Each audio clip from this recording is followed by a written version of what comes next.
சத்தமா சத்தமா சத்தமா.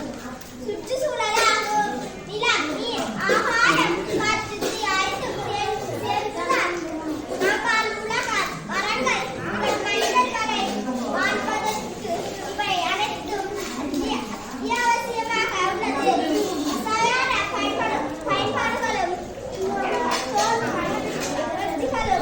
மனிதனுக்கான கோணங்களிலே நன்மையை உண்மையாகவும் தனிமையாகவும் அமைகின்றன.